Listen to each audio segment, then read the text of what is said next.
Je dédie cet article à tous les empotés des relations, à celui qui continue de parler quand l'autre veut manifestement s'en aller, à celle qui rigole naïvement alors qu'on se moque d'elle, à tous ces exclus qui n'ont pas su se faire une place, faute de savoir à qui parler et comment, à tous ceux qui galèrent avec les 2 premières empathies, mais qui peuvent donner l'exemple pour la 3e, celle qui peut tout changer.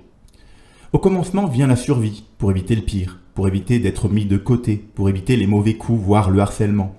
Et pour s'en sortir, on utilise la première empathie. Ce n'est pas une empathie du cœur, c'est juste la compréhension froide de ce qui se joue. Qui influence, qui est intégré, qui ne l'est pas. Qu'est-ce qui distingue la taquinerie de la moquerie cruelle? Cette empathie, c'est l'empathie de la survie. Ensuite seulement, des affinités se trouvent. On se lie à ceux qui nous ressemblent. On les comprend, on les aime. C'est la 2e empathie, l'empathie d'attachement. Elle soude les communautés, elle crée l'esprit d'équipe. Elle est source de synchronisation. Et enfin, il y a la 3e empathie. C'est celle qui permet d'être dans le groupe tout en étant soi. Celle qui favorise l'épanouissement individuel parce que l'on comprend et soutient l'autre dans sa différence, dans ce qui fait son unicité. Un groupe basé sur la première empathie fonctionne sur les alliances, les manigances, les manipulations. C'est celle qui mène l'intrigue dans les romans, films et séries sur les jeux de pouvoir. Un groupe basé sur la 2e empathie poussera gentiment au conformisme, au tous pareil. Elle aura du mal avec celui qui se distingue, quelle que soit la manière.